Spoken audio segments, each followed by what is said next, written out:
श्रीओम शर्मा और आप देख रहे हैं India gap studio news. Ayodhya में श्री राम जन्मभूमि के पूजन के अवसर पर भारत के कोने कोने में यज्ञ, हवन, भंडारे व दीप जलाए गए।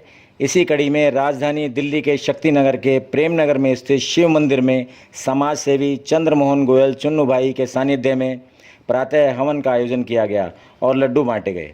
शाम को शक्तिनगर के हनुमान मंदिर में दीपोत्सव मनाया गया और भगवान की आरती के साथ कार्यक्रम संपन्न हुआ।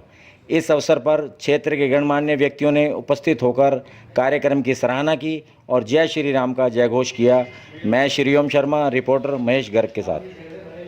आज पूरे देश के अंदर बड़ा हर्षोल्लास का दिन है।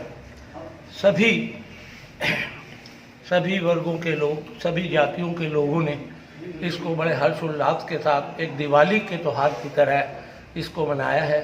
भगवान श्री राम का जो ये 500 वर्षों से जो विवाद चल रहा था, वो विवाद उच्चतम न्यायालय ने सेटल कर दिया और लास्ट में सत्य की असत्य पर जीत हुई।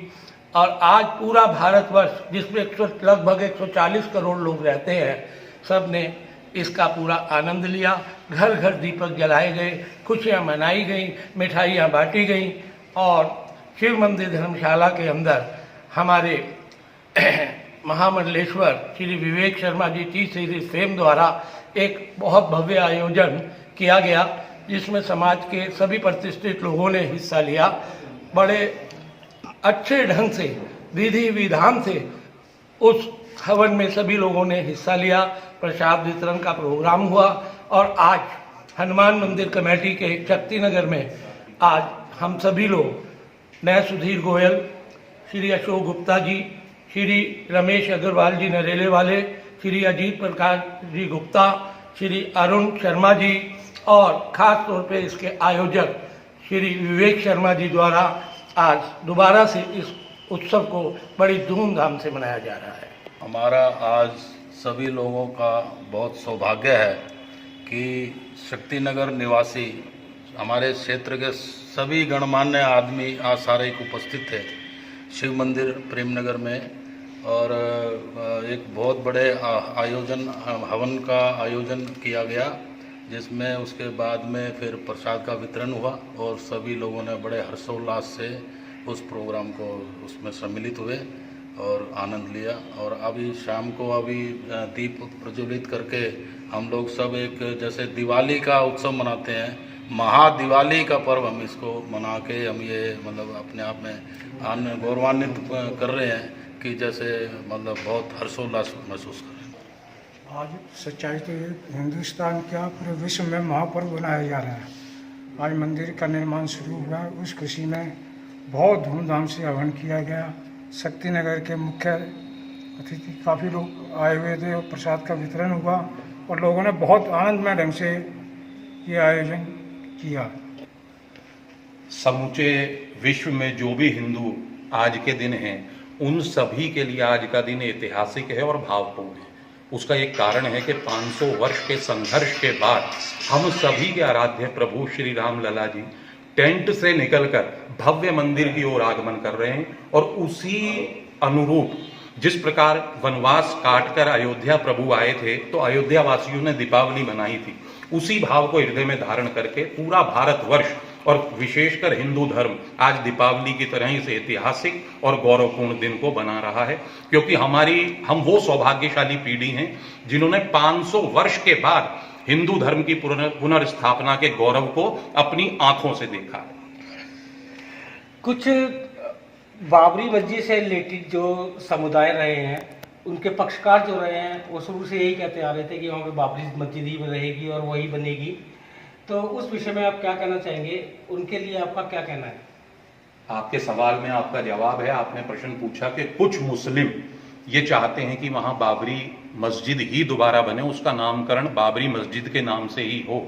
मेरा व्यक्तिगत मानना है कि कुछ ही मुसलमान इस पक्षधर के होंगे। 95% मुसलमान या तो इस निर्णय से प्रसन्न होंगे या उनको कोई असर नहीं पड़ता होगा। लेकिन जो धर्म के ठेकेदार या अपनी दुकान चलाना चाहते हैं, वो आज भी भारत देश में बाबरी मस्जिद का पुनर्निर्माण चाहते हैं। जबकि हमें यह सोचना चाहिए कि बाबर था कौन? ना तो भारतीय था, आक्रमणकारी था, आक्रांता था, लुटेरा था, आज के आधुनिक युग का आतंकवादी था। अगर इस प्रकार की मांग कोई भी समाज या कोई भी वर्ग विशेष करता है तो उसकी राष्ट्रीयता की भावना को आप स्वयं समझ सकते हैं, हमें कहने की आवश्यकता नहीं। ऐसे अगर कल को ओसामा बिन लादेन के नाम से मस्जिद बनाने की बात हो गई तो वो हिंदुस्तान में तो स्वीकार्य नहीं की जाएगी। संयोग से लाखों लाखों कार्यकर्ताओं की, कार सेवकों की कुर्बानियों का असर है कोठारी बंधु और कई ऐसे स्वयं सेवक जो गुमनामी में अपनी प्राण की उन्होंने त्याग दिए इस मंदिर के लिए। उनकी मेहनत का सुपरिणाम है कि मैं, आप और इस युग की पीढ़ी मंदिर के पुनर्निर्माण को देख रही है। इससे ऐतिहासिक और गौरवपूर्ण बात हिंदुओं के लिए कोई हो नहीं सकती।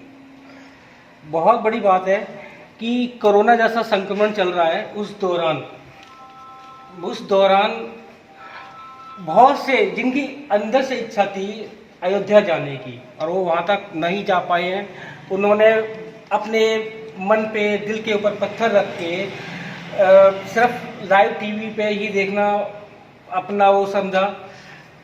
अब जब ये सारा थोड़ा शांत हो जाएगा तो उसके बाद आप चाहेंगे कि वहाँ भी आपके द्वारा भी कुछ, आपके हाथों से वहाँ पे ईंट लगाई जाए। निश्चित तौर पर जो प्रभु ने सामर्थ्य, क्षमता हमारी दी है, निश्चित तौर पर करेंगे। और हम जैसे करोड़ों लोग आज के दिन अयोध्या होते, लेकिन ये समय, काल और परिस्थिति, कोरोना बीमारी, उसने इजाजत नहीं दी। लेकिन फिर भी आप देखिए समूचे भारत में, बल्कि विश्व भर में जहां जहां हिंदू हैं वहां छोटे छोटे रूप में आयोजन करके सारे भारत को ही नहीं विश्व को राममय बना दिया हिंदुओं ने। ये ऐसी भावना सिर्फ हमारे धर्म में मिलेगी आपको। मुस्लिम पक्षकार को अब आप क्या सलाह देना चाहेंगे?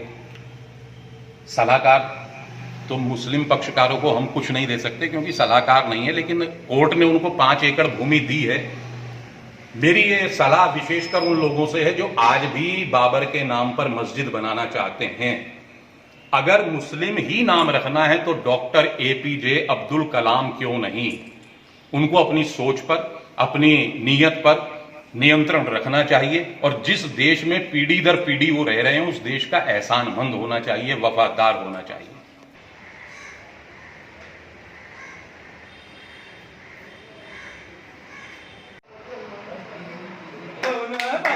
वाला दूर करी